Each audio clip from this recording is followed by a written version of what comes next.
स्वागत है आप सभी का IUPAC की लेक्चर नंबर 5 में। और आज के इस वीडियो में हम बात करेंगे केस ऑफ मल्टीपल बॉन्ड्स के बारे में। अभी तक हमने बहुत कुछ सीख लिया है, बहुत सारी बेसिक और बहुत इंपॉर्टेंट बातें कवर हो चुकी हैं। IUPAC के रूल्स भी कंप्लीट हो चुके हैं। तो अगर आपको वो सारे देखने हैं तो हमारे पिछले पार्ट्स को जरूर देख लेना, जिसकी लिंक आपको ऊपर आई बटन में और नीचे डिस्क्रिप्शन में भी मिल जाएगी। तो एक बार उन वीडियोस को देख लेना और उसी के बाद आप इस वीडियो को स्टार्ट करना। तो आई होप आपने पिछली वीडियोस देख ली होंगी। तो चलिए आज की इस वीडियो को स्टार्ट करते हैं। तो आज हम बात करने वाले हैं केस ऑफ मल्टीपल बॉन्ड। तो सबसे पहले हम बात करें, अगर कोई डबल बॉन्ड के बारे में बात करनी है, ठीक है, तो इसका जो वर्ड रूट है वो है एल का। ए यहाँ पे क्या होता है, स्टैंड फॉर मल्टीपल बॉन्ड। जहाँ पे भी आपको ए दिखे ना, वो मल्टीपल बॉन्ड का स्टैंड लेता है, ठीक है। और अगर हम बात करें इसकी प्राइमरी सफिक्स के बारे में, तो वो है डाईइन, ठीक है। डाईइन है इसका प्राइमरी सफिक्स। और इसके यहाँ पे बीच में एक लोकेंट होगा, इन दोनों के बीच में, वर्ड रूट और प्राइमरी सफिक्स के बीच में एक लोकेंट होगा, ठीक है। तो अभी तक हमने ये सब सीखा, ठीक है। एग्जाम्पल के लिए जैसे आप यहाँ पे देख सकते हैं, ये एक चैन है, यहाँ पे मल्टीपल बॉन्ड है, क्योंकि यहाँ पे एक तरफ भी डबल बॉन्ड है इस तरफ, और इस तरफ भी यहाँ पे डबल बॉन्ड है। तो चलिए अब हम इसका नाम रखते हैं। तो इसकी नंबरिंग हमने यहाँ से की है 1 2 3 4, ठीक है। तो यहाँ से हमने इसकी नंबरिंग की है, 4 है, और 4 को हम कहते हैं ब्यूट, ठीक है, ब्यूट। और 1 में क्या है, 1 में इन है, यानी डबल बॉन्ड, और 3 में इन है, तो 1,3 डाई इन। इन नहीं लिखेंगे, डाई इन लिखेंगे। डाई का मतलब 2, ठीक है। तो इस तरह से इसकी नेमिंग होगी। कैसे होगी, यहाँ पे 4, पहले तो हम वो देखेंगे कितने कार्बन एटम्स हैं। तो 4 है, तो 4, फिर 1 में इन है और 3 में इन है, तो 1 और 3 में तो इन है, तो इसलिए 1,3 डाई इन, क्योंकि 2 इन है। तो इस तरह से इसका नाम होगा। और कभी कभी चैन में ऐसा होता है कि ट्रिपल डबल बॉन्ड आ जाते हैं, यानी 3 डबल बॉन्ड आ जाते हैं। तो उस केस में क्या होगा, तो देखिए उस केस में जो उसका वर्ड रूट होगा वो तो एल का ही होगा। एल का क्या करता है, मल्टीपल बॉन्ड को रिप्रेजेंट करता है, जैसे हमने यहाँ पे पढ़ा है, स्टैंड फॉर मल्टीपल बॉन्ड। तो यहाँ पे इसका भी वर्ड रूट हो गया एल का, और बीच में लोकेंट आएगा। जैसे यहाँ पे ये देखिए, ये लोकेंट्स होते हैं, नंबरिंग, तो नंबरिंग को ही कहते हैं, ठीक है। हमने पहले लेक्चर्स में डिस्कस कर रखा है कि लोकेंट क्या होता है। तो बीच में ये आगे सबसे पहले आ गया वर्ड रूट, फिर लोकेंट, फिर प्राइमरी सफिक्स, ठीक है, इस तरह से।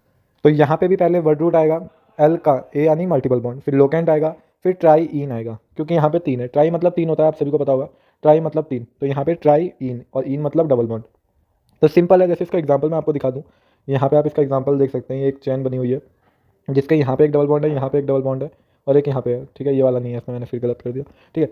तो इस तरह की इसकी चैन बन रखी है, 1 2 ऐसे, यहाँ पे डबल बॉन्ड, यहाँ पे डबल बॉन्ड, और यहाँ पे डबल। तो इसकी हमने नंबरिंग करी यहाँ से 1 2 3 4 5 6।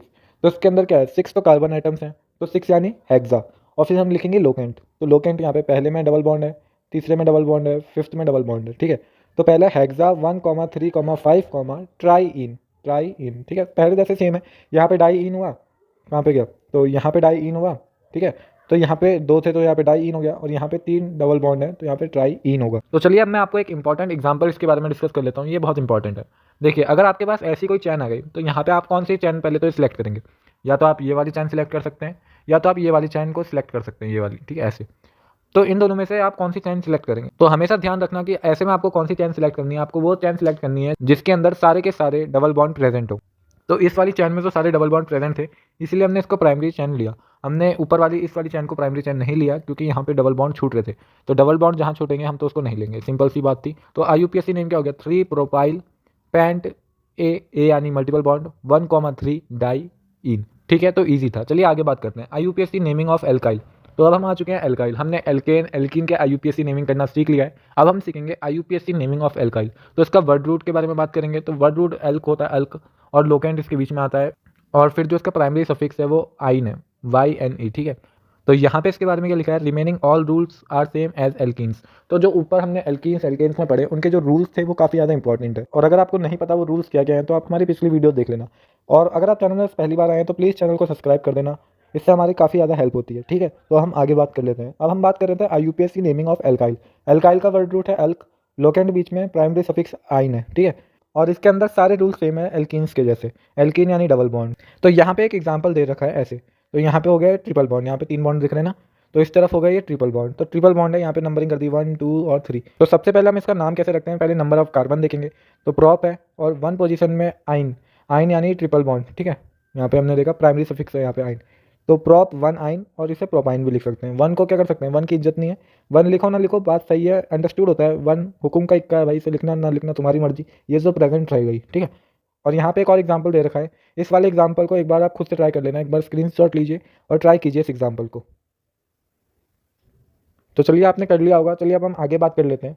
तो यहाँ पे कुछ और 2 एग्जांपल्स भी दे रखे हैं, एक बार इनको भी आप खुद से ट्राई कर लेना।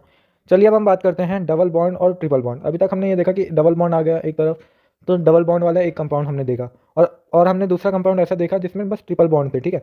पर अब ऐसा भी तो हो सकता है कि डबल बॉन्ड भी हो और ट्रिपल बॉन्ड भी हो, जैसे यहाँ पे आप देख सकते हैं, यहाँ पे दोनों है, यहाँ पे डबल बॉन्ड है और यहाँ पे ट्रिपल बॉन्ड है। तो इसकी IUPAC नेमिंग कैसे होगी? तो इसका वर्ड रूट जो होगा वो एल्क होगा, प्राइमरी सफिक्स ऑफ एल्कीन जो होगा वो ईन होगा, प्राइमरी सफिक्स ऑफ एल्काइल जो होगा वो आइन होगा, ठीक है, YNE, आइन इसका प्राइमरी सफिक्स ऑफ एल्काइल होगा। पर यहाँ पे एक चीज़ नोटिस करने वाली है, जब हम प्राइमरी सफिक्स ऑफ एल्कीन में ई लास्ट में आता है ना, ENE एल्कीन, इसका ना ई को हम हटा देंगे। ई को हम हटाएंगे, कब हटाएंगे? जब primary suffix of alkyl, alkyl में प्राइमरी सफिक्स क्या हो? AEIOU, ठीक है, वोवल्स हो या फिर वाई हो या फिर ई हो। तो अगर हमें ये लास्ट में दिख रहा है तो हम ई को काट देंगे, ठीक है। आई होप आप इसे समझ गए होंगे, एग्जाम्पल से समझाऊंगा तो और इजीली आपको अंडरस्टूड हो जाएगा। तो जैसे इस एग्जाम्पल में आप देख सकते हैं कितने कार्बन की ये चेन है, तो ये 9 कार्बन की चेन है। तो अब हम इसका IUPAC नेमिंग करने वाले हैं। तो IUPAC 9 कार्बन की चेन है तो नॉन हो जाएगा। सेकंड पोजीशन में हमारा डबल बॉन्ड लगा है तो इन हो गया, और सिक्स्थ पोजीशन में हमारा ट्रिपल बॉन्ड लगा है तो आइल हो गया। आई होप आपको इतना समझ आ गया होगा। पर यहाँ पे इन जो होता है ना, इन हम पूरा नहीं लिखेंगे, लास्ट का ई काटेंगे, क्योंकि आइल आ रहा है, YNE आ रहा है लास्ट में, तो वाई है, तो वाई की वजह से यहाँ पे ये कट जाएगा, तो इसीलिए ये वाला इसका आंसर होगा, सेकंड वाला।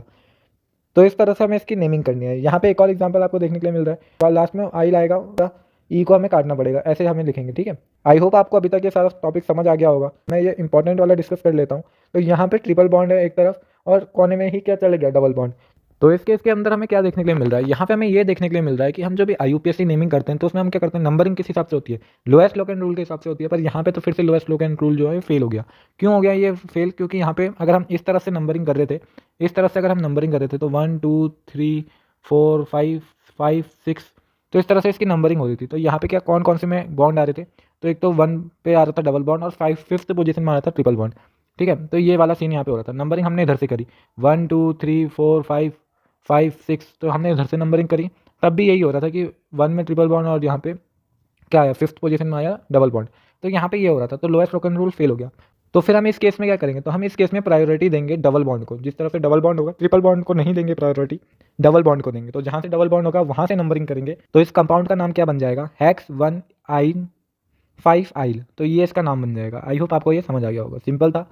तो इसमें बस आपको ये याद रखना है कि अगर डबल बॉन्ड और ट्रिपल बॉन्ड दोनों देखें और लोएस्ट लोकेंट रूल फेल हो जाता है तो हमें क्या करना पड़ता है?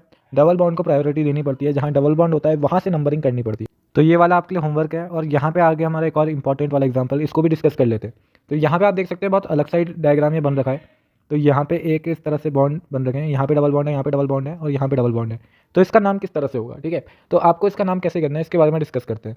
तो ऐसे केस में ना आप नंबरिंग कहीं से भी कर दो, या तो आप इस तरफ से इसे चैन बना लो, या तो आप इस तरह से इसमें ऐसे चैन बना लो। अब कोई ये मत कह देना कि सर आप ऐसे पूरी चैन बना लो ना, तो ऐसी चैन नहीं बनती भाई, ये इलॉजिकल बातें नहीं होनी चाहिए यहाँ पे, ठीक है। चैन यहाँ से बनेगी तो यहाँ पे जाके रुक जाएगी, ठीक है, यहाँ से बनेगी तो यहाँ पे जाके ये खत्म हो रही है, ठीक है। अब कोई कहेगा कि ऐसे कर दो, तो ये कहाँ से, ये चैन थोड़ी ना होगा, ये तो कुछ और ही हो गया। तो चैन होगी ये ऊपर वाली, और इसे हमने सब्स्टिट्यूएंट मान लिया, तो इसी अकॉर्डिंग इसका नाम कर दिया। एक बार ना नाम आप खुद से ट्राई करो एक बार, ठीक है, ईजी है, कर लोगे। एक बार खुद से ट्राई करना, स्क्रीनशॉट लीजिए, एक बार खुद से ट्राई कीजिए। आई होप आपने कर दिया होगा। चलिए अब आगे बढ़ते हैं। तो अब जो हमारा नेक्स्ट टॉपिक है वो है सब्स्टिट्यूएंट वाला। अब मैं चाहता हूँ सब्स्टिट्यूएंट में आपको अच्छे से एक्सप्लेन करूँगा, इसके एक पर्टिकुलर वीडियो बनाऊंगा इसके ऊपर। तो इसीलिए आज की इस वीडियो में इतना ही। और आज की इस वीडियो से आपको क्या क्या सीखने के लिए मिला, एक बार आप खुद से कमेंट करके बताना। और आज की वीडियो आपको कैसी लगी ये भी आप कमेंट करके जरूर बताना। और अगर आप चैनल में पहली बार आए हैं तो चैनल को प्लीज़ सब्सक्राइब कर लेना, इससे हमारी काफ़ी ज़्यादा हेल्प होती है। और पिछली वीडियोस को भी एक बार जरूर देख लेना, IUPAC आपका क्लियर हो जाएगा। और IUPAC के बाद आपको कौन सा चैप्टर चाहिए, अगर आप ये भी हमें डिस्कस करना चाहें तो कमेंट में कर देना, हम उसके ऊपर भी वीडियो ले आएंगे। तो चलिए आज के लिए बस इतना ही, तब तक ले ta ta bye bye, take care.